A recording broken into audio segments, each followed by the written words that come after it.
ಹಲವು ವಿಷಯಗಳ ಬಗ್ಗೆ ಬೇರೆ ಬಿಜೆಪಿ ಪಾರ್ಟಿ ಪ್ರೆಸ್ ಕಾನ್ಫರೆನ್ಸ್ ಮಾಡ್ತಾ ಇದ್ರು. ಆದ್ರೆ ನಾವು ಮಾಡೋದಕ್ಕೆ ಕೆಲವು ಹಿರಿಯರು ಬೇಡ ಅಂತಿದ್ರು, ಹುಡುಗರು ಅಂತಿರೇ ಮಾಡ್ರಿ ಸುಮ್ಮನೆ ಬೇಡ್ರಿ ಅಂತಿದ್ರು. ಆ ಮುಜುಗರದಲ್ಲಿ ಒಂದು ವಾರ ಮುಂದೋಯ್ತು. ಇವತ್ತು ಅದಕ್ಕೊಂದು ಇನ್ಸಿಡೆಂಟ್ ಹೇಳಕ್ ಇಷ್ಟಪಡ್ತೀನಿ. ಇವತ್ತು ಅದು ಸ್ಟೋರಿ ಆಗ್ದಂಗೆ ಇವತ್ತು ಒಂದು ಆನೆ ಸ್ನಾನ ಮಾಡಿ ಹೊರ ಬರ್ತಿತ್ತು. ಸ್ನಾನ ಮಾಡಿ ಹೊರ ಬಂದು ಹೊಳೆಯಲ್ಲಿ ಲಗೇಜ್ ಸ್ನಾನ ಮಾಡಿ ಹೊರ ಬರ್ಬೇಕಾರೆ ಎದುರುಗಡೆ ಒಂದು ಹಂದಿ ಬಂತು. ಹಂದಿ ಭಾರಿ ಕೊಳಕೆ ಇತ್ತಂತ, ಕೊಳಚೆ ಇದರಿಂದ ಎದ್ದು ಬಂತಂತ. ಅವಾಗ ಏನಾಗ್ತಂತ, ಆನೆ ಹಂಗೆ ಸೈಡ್ ಬಂತಂತೆ.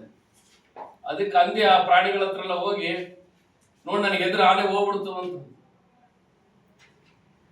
ಎಲ್ಲರ ಹತ್ರ. ಅದಕ್ಕೆಲ್ಲ ಪ್ರಾಣಿಗಳೆಲ್ಲ ಬಂದು ಆನೆ ಹತ್ರ ಏನ್ ನೀನು ಹಂದಿಗೆ ಎದುರು ಹೋಗ್ಬಿಟ್ಟಲ್ಲ.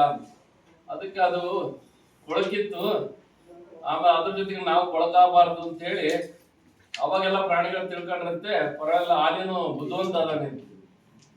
ಇವತ್ತು ನಾವು ದಾವಣಗೆರೆಯಲ್ಲಿ ಹಲವು ಪ್ರೆಸ್ ಕಾನ್ಫರೆನ್ಸ್ ನವರು ಬಿಜೆಪಿ ಅಧ್ಯಕ್ಷ, 2 ಗಾರ್ಡ್ಗಳು, ಯಶವಂತರಾವ್ ರಾಜಲ್ಲಿ ಗಾರ್ಡ್, ಅದ್ರ ಜೊತೆಗೆ ನಮ್ಮ BP ಹರೀಶ್ ಅವರು, ಅದ್ರ ಜೊತೆಗೆ ಬಿಜೆಪಿ ಮಹಿಳಾ ಮೋರ್ಚಾ ಸದಸ್ಯರು ಕೂಡ ಇಷ್ಟು ದಿನ ಎಲ್ಲೋಗಿದ್ರೇನು ಅವರು ಕೂಡ ಪತ್ರಿಕಾಗೋಷ್ಠಿ ಮಾಡಿದ್ದಾರೆ.